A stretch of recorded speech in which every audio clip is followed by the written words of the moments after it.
اسکندر کو ایک چھوٹی فوج دی اور چھوٹے بغاوتوں کو دبانے کا کام دیا۔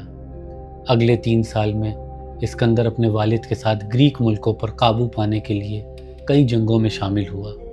ایک بار پیرنتھس کے خلاف جنگ میں کہا جاتا ہے کہ اسکندر نے اپنے والد کی جان بچائی۔ انہوں نے ایلیٹیا اور ایمفیسا کے شہروں کو ہرا دیا۔ پھر انہوں نے ایتھنس اور تھیبس کے متحدہ فوج کا سامنا کیا۔ دونوں فوجیں کیرونیا کے قریبی ایک بڑی لڑائی میں ملی۔ فلپ نے فوج کا دائنا حصہ سنبھالا اور بایاں حصہ اسکندر کے حوالے کیا، جہاں میسیڈونیا کے ٹاپ جنرل اس کے حکم کے نیچے تھے۔ تھیبس اور ایتھنس کی فوجیں ہار گئیں اور فلپ نے گریس کے زیادہ تر ملکوں پر قابو پا لیا۔ اس نے ان ملکوں کو ایک ہیلینک اتحاد میں شامل کیا۔ گریس کو متحد کر کے فلپ نے فارس پر قابو پانے کا ارادہ کیا۔ اس بار اس نے اپنے بیٹے کو ایک اور بڑے ایمپائر کا انچارج چھوڑا۔ جب وہ واپس آیا، اس نے ایک نئی بیوی کلیوپیٹرا یوریڈس کو اپنے گھر میں شامل کیا۔ اس شادی نے اسکندر کے وارث ہونے کے درجے کو خطرے میں ڈال دیا۔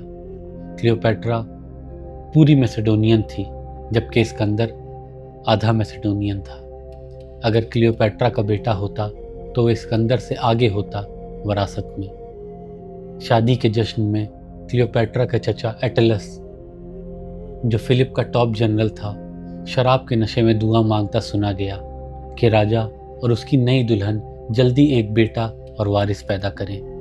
اسکندر نے یہ سنا اور غصے میں آیا۔ اس نے جنرل کے سر پر شراب کا پیالہ ڈیل دیا اور کہا، اے بدماش، کیا میں جھوٹا بیٹا ہوں؟ اسکندر کو لگا کہ اس کا باپ اسے چھوڑ رہا ہے۔ شادی کے بعد وہ اور اس کی ماں میسیڈونیا چھوڑ کر ایپیرس چلے گئے، جہاں اس کی ماں کا بھائی راجا الیگزینڈر ون رہتا تھا۔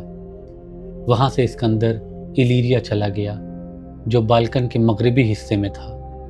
ایلیرین راجا نے اس کا شاہی مہمان کے طور پر استعمال کیا۔ میسیڈونیا میں راجا فلپ اپنے بیٹے کے جانے سے اداس تھا۔ اس نے ایک قاصد بھیجا تاکہ اسکندر کو واپس آنے کے لیے منائے۔ حقیقت یہ تھی کہ فلپ نے کبھی اسکندر کو وارث کے طور پر ہٹانے کا ارادہ نہیں کیا تھا، لیکن جب اسکندر واپس آیا، دونوں کے درمیان اور تناؤ پیدا ہوا۔ فلپ نے اسکندر کے چھوٹے بھائی فلپ آریڈیس کے شادی کا بندوبست کیا۔ اسکندر کے شاہی دوستوں نے اسے یہ سمجھایا کہ راجا اسے وراثت سے ہٹا رہا ہے۔ جب فلپ نے یہ افواہیں سنی، اس نے غصے میں ان شاعر دوستوں کو جلا وطن کر دیا۔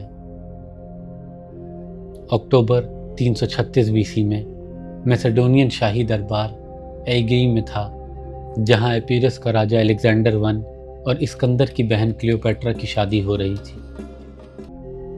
336 BC میں راجا فلپ کے قتل کے وقت اسکندر 20 سال کا تھا اور میسیڈونیا کا راجا بن گیا۔ اس نے اپنے باپ کے قاتلوں کو اور دوسرے خطرناک لوگوں کو مروا دیا، جس میں اس کا چچیرا بھائی ایمنٹاس فور اور کلیوپیٹرا کا چچا ایٹلس شامل تھا۔ اس کی ماں اولمپیاس نے کلیوپیٹرا اور اس کی بیٹی کو بھی ختم کروایا، جو اسکندر کو بالکل پسند نہیں تھا۔ فلپ کے اسٹیبل راج کے ختم ہونے کی خبر سے ایتھنس اور تھیسالونیکا جیسے ملکوں نے بغاوت کی۔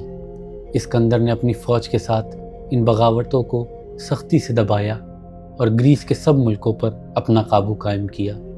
اس نے اینٹیپیٹر کو میسیڈونیا کا انچارج بنایا اور ایشیا کی فتح کے لیے نکل پڑا۔ 334 BC میں اسکندر نے 40,000 کی فوج کے ساتھ میسیڈونیا سے فارسی ایمپائر پر قابو پانے کے لیے مارچ کیا۔ گرینیکس ریور کی لڑائی میں اس نے فارسی فوج کو ہرا دیا اور ساردس پر قابو کیا۔ اس نے لونین کوسٹ کے زیادہ تر شہروں کو آزادی دی۔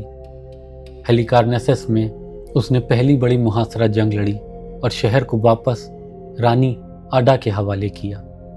گورڈیم میں اسکندر کو ایک مشکل گورڈین نوٹ دکھایا گیا، جس کا کہنا تھا کہ جو اسے کھولے گا وہ ایشیا کا رولر بنے گا۔ اسکندر نے تلوار سے نوٹ کو کاٹ دیا۔ پھر اس نے ڈاریس III کی بڑی فوج کو ہرا دیا، جو اس سے زیادہ تھی۔ اور فارسی امپائر کا خزانہ اور راج اس کے ہاتھ آیا۔ 332 BC میں اسکندر نے ٹائر کا محاصرہ کیا جو ایک جزیرے پر تھا۔ 7 مہینے کے محاصرے کے بعد اس نے ایک پل بنایا اور شہر پر قابو کیا۔ غصے میں اس نے 8000 لوگوں کو قتل کر دیا۔ غازہ کے محاصرے میں بھی اس نے مشکلات کا سامنا کیا لیکن آخری میں جیت گیا۔ یروشلم میں اس کا شاندار استقبال ہوا اور اسے دیوتا کا درجہ دیا گیا۔ اس نے الیگزینڈریا شہر بسایا۔ بیبیلون کی طرف بڑھتے ہوئے اسکندر نے داریس کی بڑی فوج کا سامنا کیا۔ گوگمیلا کی لڑائی میں اس نے چیریٹس اور ہاتھیوں کا مقابلہ کیا اور جیت گیا۔ ڈیریس بھاگ گیا اور بعد میں اس کے اپنے آدمی نے اسے قتل کر دیا۔ اسکندر نے بیسوس کو بھی پکڑ کر سزا دی اور ایشیا کے بہت سے شہروں پر قابو کیا۔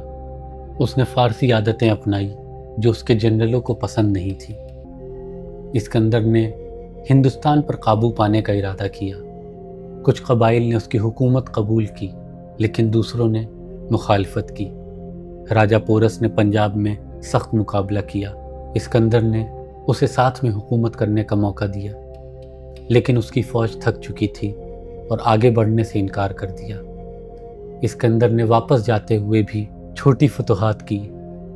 بیبیلون واپس آ کر اسکندر نبوکدنضر کے محل میں رہا اور عربیہ کے لیے نئے منصوبے بنائے، لیکن 10 یا 11 جون 332 BC کو وہ اچانک مر گیا۔ شراب کے زیادہ استعمال یا زہر کے شک میں اس کی موت ہوئی۔ اس کی لاش سونے کے تابوت میں رکھی گئی اور الیگزینڈریا میں دفنایا گیا۔ اس کی قبر کا اب تک پتہ نہیں چلا۔